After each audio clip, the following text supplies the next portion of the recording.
Welcome back, Rage Nation. Got myself Pete here. That's not really exciting. You got Senior Dixon. I don't think that's appropriate. And we got Monsieur Leopard. Explorers deserved it. No. Absolutely. I was disgusted. I cannot believe they've done this. It's wacky, it's not good, it's just nonsense. I disagree on that. That's not possible. We're getting the band back together. We're on a mission. Yeah. Now we've got a whole new list of things to complain about. Welcome back, Rage Nation. We are going to look at some Explorer Starter Box stuff. But honestly, we're going to look at some Botanists too. So we're going to see what's in both these boxes, the starter box. You can see that you get the prospects, you get Tannin, Bomb, and you get Mr. Nagatoro. Those are okay. We'll look at them here in a second. But we're really interested in these Botanists. These are the ones that I think if you're playing Explorers right now, they're pretty solid. The models look cool, especially the diving gremlin with the clippers. So in the starter box, you'll notice you got Mr. Nagatoro. Mr. Nagatoro is a pretty cool model as far as what he does. He's kind of an obey master. He's better at models that are cheaper, so just kind of keep that in mind when you're looking at him, that you're probably using him to bully and also get some poison maybe out, so neurotoxins can really become a pain in the butt for people. So solid model. I didn't mind him. He does some work. Tannenbaum is more of going to cause your issues as far as making your opponent discard their hand, their control hand at the end phase. So that's Ink Fingers. That's a really good ability. So if you're looking for some more control. And then finally, really changing with rewriting the story, being able to change your schemes out if something goes bad. That's really where I found a lot of use with Tannenbaum. And yeah, he's just solid. He does some cool things. He's more of a control guy. So both those are good to have in your starter box. Like I said, we're going to focus mostly on these Botanists. They are insane. You can see the skydiving gremlin. And notice that when your your opponent's models remove markers, that triggers Feed Me. So Feed Me, if you don't know, is this really awesome ability that increases all the stats for your Botanists. Makes them pretty ridiculous. Not only that, but especially in things like corrupted ley lines where you need to make sure that you're still in base contact with markers, the Botanist won't get dragged in by this Peacekeeper's chain grab. It would normally grab them forward, but since they have planted roots, they can't be moved by effects and are unaffected by severe terrain as far as enemy models go. And also, hey, why not? If it's in severe terrain, you can also heal at 1. Why not? Pretty good.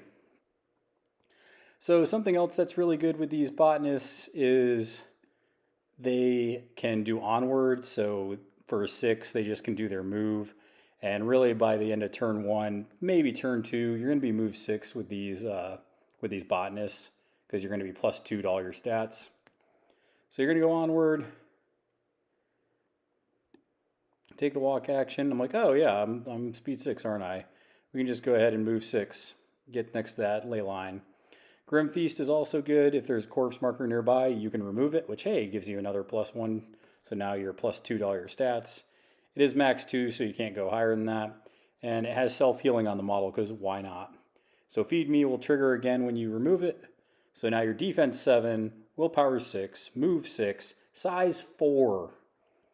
This model is ridiculous. The models are cool looking. They're already built, so you don't even have to build them. But they're just really solid. And for some reason, they also have Wicked, so if you try to disengage, they can actually do an attack action on you. So these are really great scheme runners, really good in corrupted ley lines. You're not going to be able to move them off, as you saw me just pointing. Like, nope, they're staying right there on the ley line. They're staying right there for claim jump. They're staying right there for lots of things that you're trying to do with that model. Don't mind all the mixed matched faction stuff. the Outcast with the Explorer Society stuff. Yeah, so now it's speed 12. You just saw it speed right on out of the picture. So we also have Trapping Jaws as an attack. This is a solid attack. It's 1, 2, 3 and giving out staggered. But it has some really good triggers with it. It has All My Eyes, so it's going to do +1 damage, and you can push things away. So that's awesome. You have pulled here and there, so you can push either this model or the target 3 inches. And then you can also give out Injured, and you get a Grow token. So really solid triggers that are just putting out decent damage, getting your opponent's stuff off of ley lines, getting your opponent's stuff out of areas, maybe moving them into yours. Just a really solid model. Like, this model is so ridiculous. And now they're off the ley line. Hooray. Last thing we have with the Botanist is nothing. There's a lot of good stuff, but there are the hopeful prospects. They're really not that good. They have a broken down rifle. They can do some damage. They have crit strike, range 14, stat 4 gun. Probably safety precautions is probably the best thing on them because you can heal and end conditions.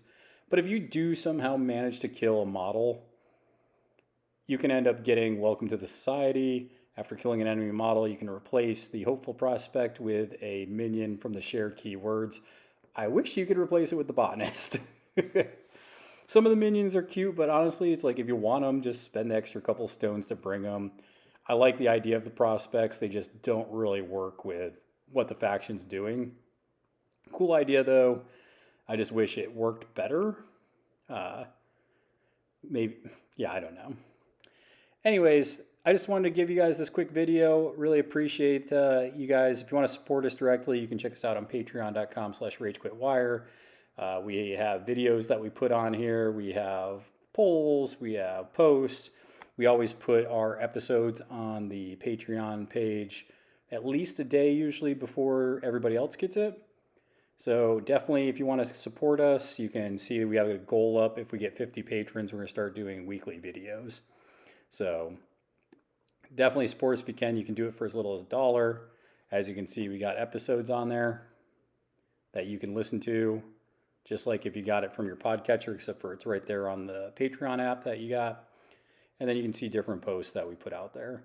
So we try to keep our patrons engaged. We try to give them extra content or early content or just extra engagement. And this is where you can go in and you can customize basically whatever you want. Anywhere from $5 a month to $1 a month.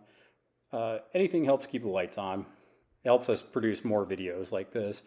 The videos are more time consuming and takes a little bit more of the video editing software. And yeah, whatever you can do to support us is always great because we love putting out content. We just got to make sure it's worth it. But until next time, flip cards, flip tables. See you next time.